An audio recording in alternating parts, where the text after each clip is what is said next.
Ini kurang lebih kita harus menempuh sekitar 1 kilometer ya, kurang lebih 1 kilometer untuk kami bisa akhirnya sampai ke permukiman warga atau rumah-rumah warga yang ada di Desa Bukit Linteng. Dengan kondisi seperti ini, kalau mengingat masa depan anak-anak Bapak, Kita nggak tahu lagi.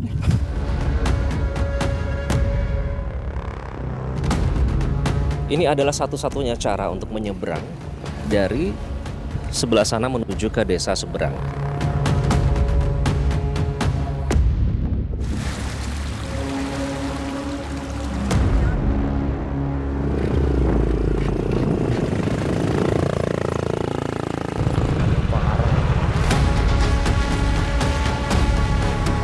Berarti belum pernah terjadi sebesar ini sebelumnya. Belum, ini seumur umur hidup saya ini baru sekali ini baru pernah terjadi.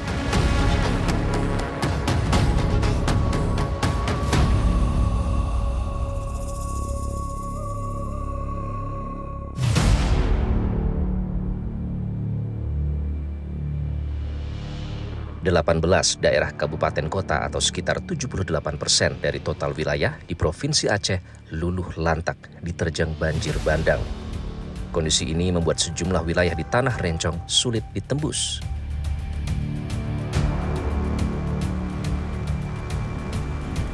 Tim Special Report Metro TV mengunjungi sejumlah desa di Kabupaten Aceh Utara yang masih terisolir akibat bencana banjir bandang setinggi 8 meter. Salah satunya Desa Bukit Linteng di Kecamatan Langkahan. Kanan, oke. Siap, lurus, ya. Terus. Terus. Terus. Terus. Perjalanan dari kota Loksukon menuju Desa Bukit Linteng biasanya memakan waktu sekitar 2,5 jam. Nah, sebenarnya ada jalur utama yang bisa atau yang menghubungkan antara Loksukon dengan Kecamatan Langkahan, namun jalur tersebut terputus sehingga kami terpaksa sedikit memutar melewati jalur alternatif, melewati Codgire, melintasi area perkebunan kelapa sawit sepanjang puluhan kilometer. Kami akhirnya tiba di jalan utama menuju Desa Bukit Linteng. Saat tim Metro TV tiba, lokasi ini masih tertutup endapan lumpur tebal setinggi 40 cm. Mana rumahnya? Ini bang, kena longsor. Sudah manjir, kena longsor. Desa ini belum dapat ditembus kendaraan dan hanya bisa ditempuh dengan berjalan kaki.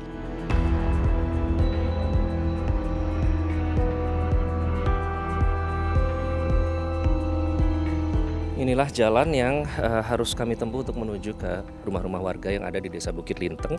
Kondisinya seperti ini, jika bisa terlihat ini hampir setinggi lutut saya ya. Oleh karena itu, yang menjadi penyebab dari Desa Bukit Linteng ini seperti terisolir, bahkan untuk dilewati manusia saja sulit, apalagi dilewati kendaraan. Dan untuk menuju ke desa, rumah-rumah warga yang ada di Desa Bukit Linteng, ini kurang lebih kita harus menempuh sekitar 1 kilometer ya ke permukiman warga.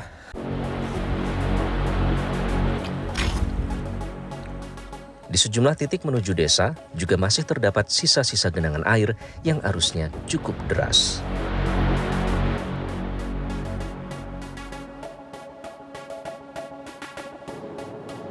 Sejauh mata memandang, hampir tidak ada lagi yang tersisa di desa ini. 80% bangunan rumah di kanan dan kiri jalan poros desa bahkan lenyap terseret banjir bandang.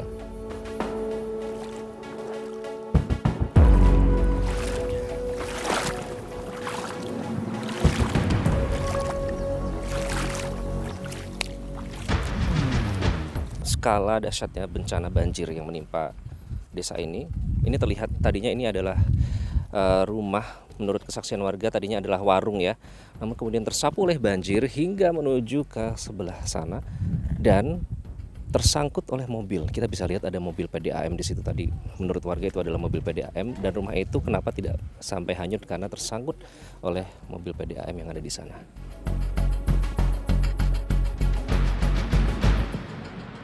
Ini tadinya rumah Suma ini Pak berarti? Masih membekas dalam ingatan Muhammad Nasir, ganasnya banjir bandang yang meluluh lantakan desa tempat tinggalnya pada akhir November lalu.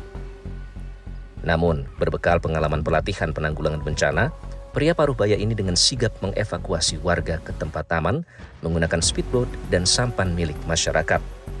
Evakuasi dilakukan di tengah guyuran hujan sejak pagi hingga dini hari. Beruntung, seluruh warga selamat. Detik-detik kami evakuasi kan, pokoknya airnya udah rumah-rumah panggung udah sampai lantai.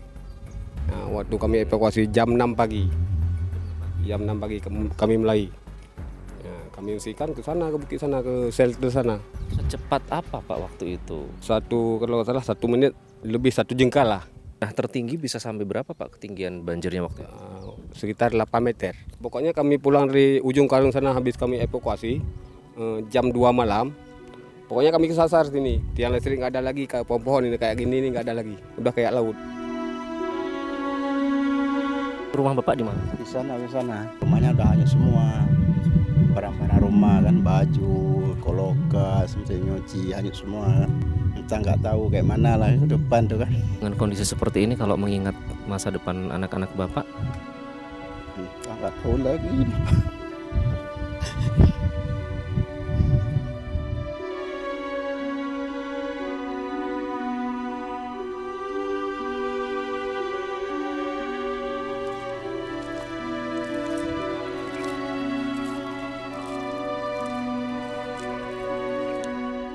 Murniati juga masih ingat betul detik-detik banjir menerjang tempat tinggalnya.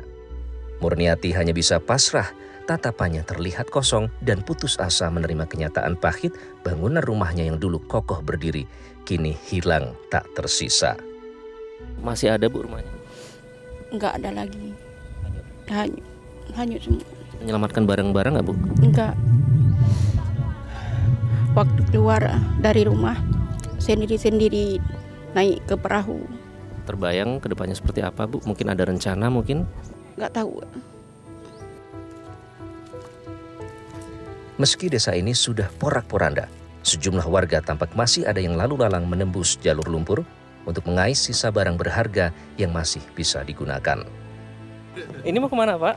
Rencana mau pulang ke rumah. Jadi berharap apa yang mau ditemukan di situ? Semoga dapat diambil balik kan, walaupun nggak utuh lagi yang seperti semula. Seperti baju, Ya, baju, celana, apalagi ada anak-anak kan, dan nggak kedinginan. Kami baru saja kembali, seperti inilah yang harus dilewati warga untuk bolak-balik ya. Mereka menuju ke rumah-rumah mereka yang meskipun sebagian besar sudah disapu oleh banjir, namun masih ada harapan untuk menemukan barang-barang yang mungkin masih tersisa. Longsor dan limpasan dari longsoran tersebut sampai ke bawah sini dan menimpa semua kawasan.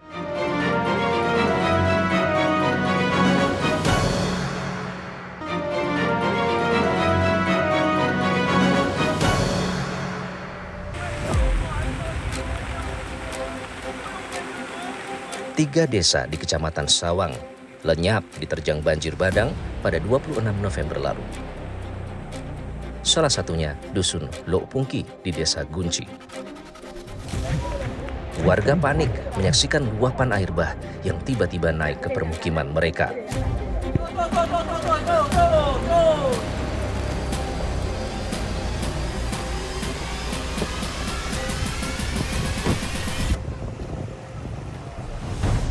Sebelum banjir bandang melanda, lebar sungai di lokasi ini sekitar 100 meter persegi. Namun, setelah banjir bandang, luasnya mencapai 5 kali lebar lapangan sepak bola.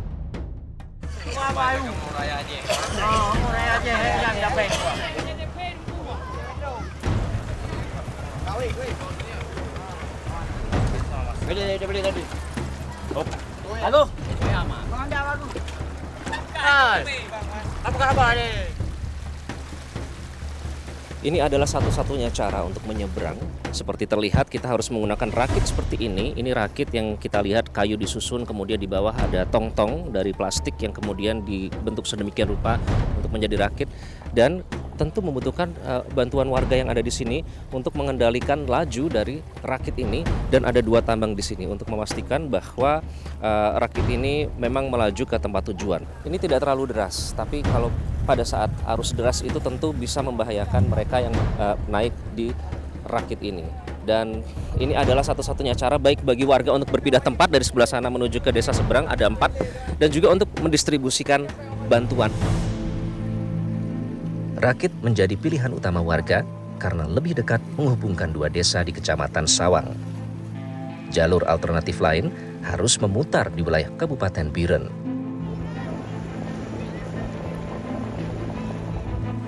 Untuk mencapai Dusun Lok Pungki, perjalanan dilanjutkan menggunakan sepeda motor. Jarak tempuhnya sekitar 15 km atau 20 menit perjalanan.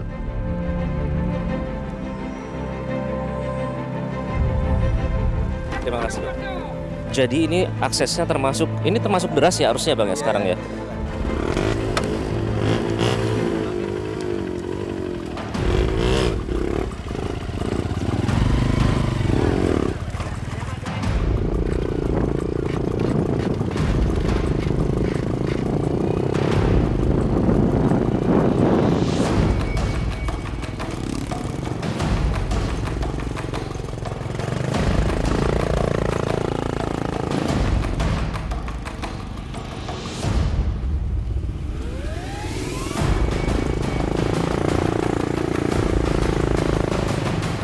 Menit kalau kita terus ke sana, ke posko.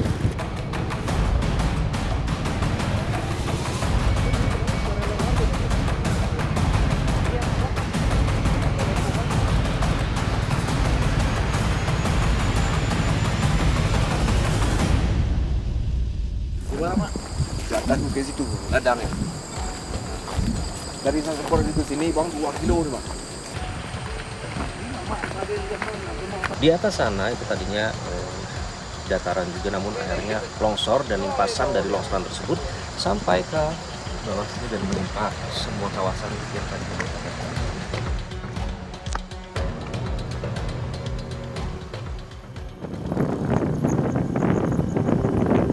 Metro TV juga menyambangi pengungsian warga Dusun Lok Pungki di Desa Gunji.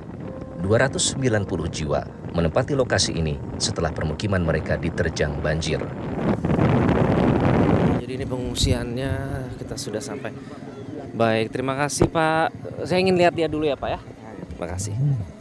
Assalamualaikum Ibu dari Metro TV Jakarta Bu. Kita mau izin lihat sebentar ya Bu ya kondisi pengungsian yang ada di sini. Jadi kalau untuk misalnya di rumah ini sendiri ada berapa orang Pak? Ini lebih kurang nih, perkiraannya lebih kurang nih 200 orang di sini. Ada berapa anak kecil Pak yang terdata di sini Pak Kadus? Ada yang banyak, anak kecil ada itu 102 orang kalau tidak salah. Oke, nah ini kan berarti pakai genset. Apakah lampu ini akan dimatikan pada jam-jam tertentu Pak? Ya, saya matikan itu jam 12. Mengingatkan tuh minyak nggak cukup. Besok kalau kita hidup itu 24 jam, besok kita nggak hidup lagi, nggak ada minyak. Sudah lebih dari 14 hari para pengungsi tinggal berdesakan. Kabar baiknya, ada seorang bidan yang rela tinggal di posko pengungsian di Desa Gunji untuk merawat mereka yang sedang sakit. Saya bekerja di wilayah sini juga, Puskesmas Sawang.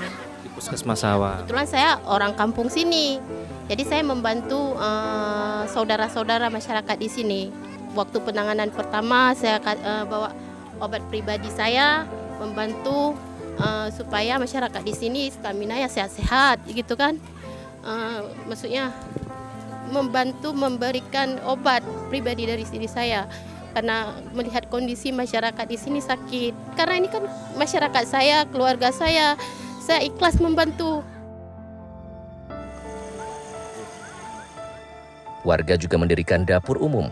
Pengungsi mendapatkan 3 kali makan dalam sehari. Ini sekarang mereka ini lagi itu goreng telur. Telur ini juga bantuan ya Pak ya dari para donatur? Iya, bantuan juga donatur semua ini. Meski kampungnya sudah rata dengan tanah, para pengungsi bersikukuh ingin kembali ke rumahnya. Kalau orang dibagi pilihan, orang maunya tetap tinggal di kampung sendiri. Banyak kenangan mungkin orang di sini. Berarti belum pernah terjadi sebesar ini sebelumnya? Belum. Ini seumur-umur hidup saya ini baru sekali ini baru pernah terjadi. Kenapa udah berapa hari kami di pengungsian? Mana dinas kesehatan? Tolonglah ada bidan 2 orang kirim kemari tempat kami sediakan.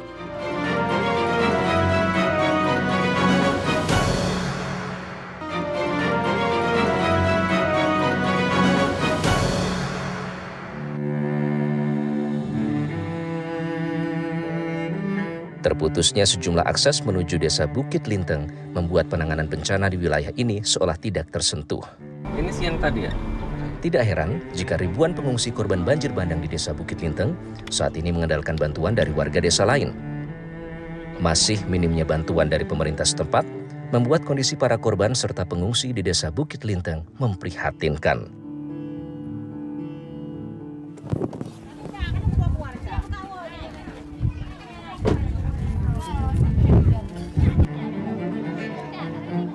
Nah, ini adalah salah satu posko yang menampung cukup banyak warga yang menjadi korban dari bencana banjir yang terjadi beberapa waktu yang lalu, tepatnya di akhir November ya. Nah, kalau kita berbicara tentang jumlah total korban, itu ada lebih dari 1.800 orang yang menjadi korban di desa ini saja. Nah, di posko ini saja kami mendapatkan informasi bahwa warga korban yang terpaksa untuk tinggal di posko sementara ini mencapai 800 sampai 900 orang.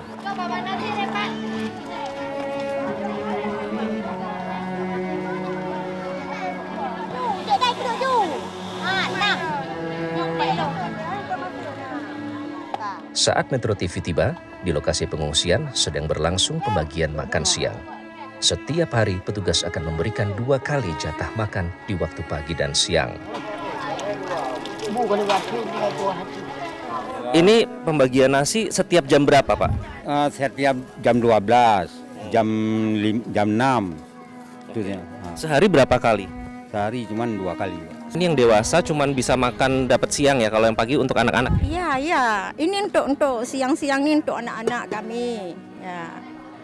2 hari kami sekali, dua kali sehari, ya Pak. Ya. Ibu. Pagi kami enggak Pak, enggak makan.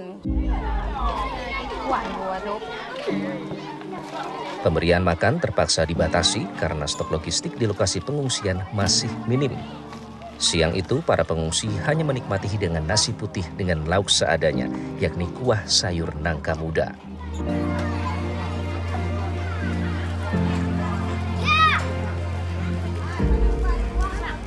Mansur Ishak, Kecik Bukit Linteng mengungkap, jumlah anak-anak yang mengungsi di tempat ini mencapai 1/3 jumlah pengungsi dewasa. Para pengurus desa pun harus mengatur distribusi makanan dengan cermat. Di tengah minimnya persediaan obat-obatan serta kondisi pengungsian yang seadanya, anak-anak sangat rentan terserang penyakit. Sebab itu, perlu mendapat porsi makan lebih agar daya tahan tubuh meningkat. Kalau pas ada yang sakit gimana, Pak? Saya sendiri kecewa sama pemerintah. Kenapa udah berapa hari kami di pengungsian, selalu saya minta, mana dinas kesehatan, tolonglah. Ada bidan 2 orang kirim kemari tempat kami sediakan. Karena ini banyak ramai yang sakit. Ini sedang sakit ya, Pak? Obat nggak ada. Ini anak Ibu sakit apa, Bu? Demam. Saya boleh izin pegang ya, Bu ya? Sudah berapa lama, Bu? Udah 2 hari sakitnya. Dapat? Tidak ada obat sama sekali di sini. Jadi menggigil ya. Jadi memang tidak ada obat sama sekali? Nggak ada. Khusus untuk ibu hamil, para pengurus desa menitipkannya ke rumah warga yang tidak terkena dampak.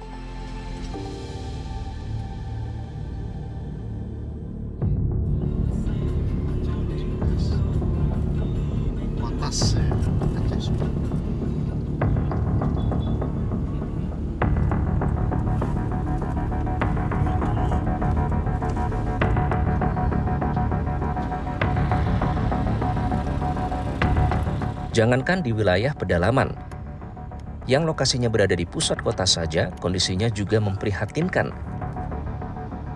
Seperti kondisi salah satu SPBU di Aceh Tamiang ini.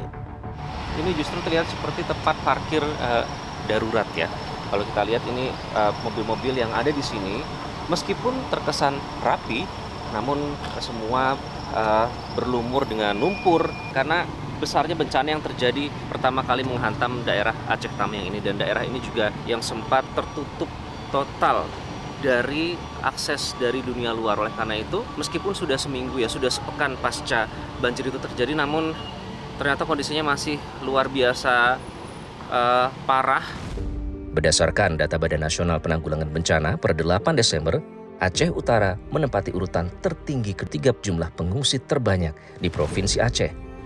Berbagai cerita miris warga juga tim Special Report dapati saat melintas di ruas Jalan Nasional Lok Sukon Lok Sumawe pada Senin 8 Desember lalu.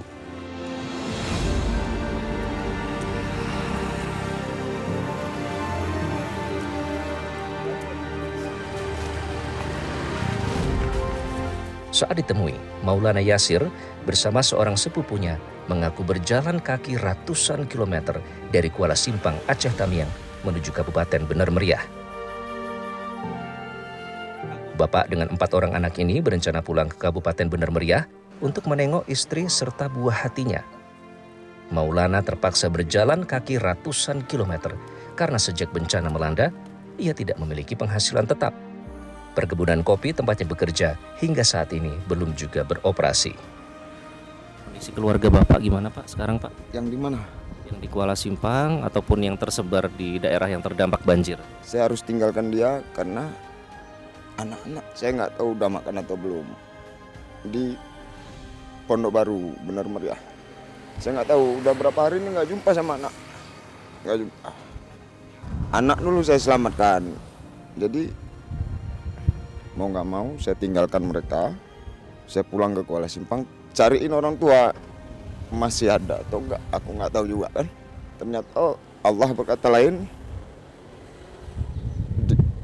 aku bisa ketemu sama orang tuaku. Dari 27 kecamatan yang tersebar di Aceh Utara, hampir 80% wilayah ini terendam banjir. Dampak kerusakan yang ditimbulkan luas dan sejumlah daerah masih terisolir. Bapak menyatakan pada saat itu seperti dianaktirikan Pak Aceh. Kita cuma pengen tahu saja karena begitu datang ke sini tidak bisa dipungkiri memang kesan itu kami rasakan karena sudah 10 hari lebih banyak desa yang masih terisolir. Nah sejauh ini gimana Pak? Apakah itu masih terasa seperti itu atau sudah mulai ada perubahan? Ini udah mulai ada perubahan. Kemarin memang sedih kita. Karena persoalan banjir di Aceh Utara ini bukan satu kecamatan, tapi 27 kecamatan. Di Aceh Utara hanya 2 kecamatan yang tidak terdampak habis. Dan listrik belum normal kembali? Belum. Ini listrik kita belum, kemudian telkom belum. Nah, maka masih tercekamlah suasana di dalam. Bapak Presiden harus melihat langsung bagaimana bencana yang ada di Aceh Utara. Di sini putusnya bendungan. Ini 10 kecamatan, apabila bendungan ini tidak dibangun, maka kelaparan masyarakat ini 10 kecamatan. Coba bayangkan, bukan uang 1 rupiah kita bangun. Maka saya bilang kemarin saya tidak sanggup. Apa yang maksud tidak sanggup? Inilah hilangnya rumah masyarakat 70% hilang. Rusak rumah masyarakat. Kerugian masyarakat yang luar biasa. Rusak jalan, rusak irigasi, putus jembatan, kemudian bendungan juga jebol. Maka inilah yang tidak sanggup. Penanganan bencana di wilayah yang masih terisolir sudah semestinya mendapat perhatian serius dari para pemangku kebijakan di daerah.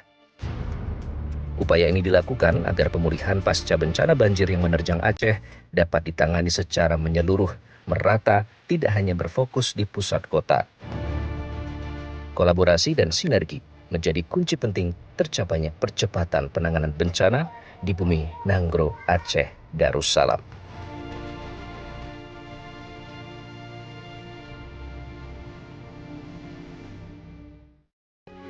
Metro TV.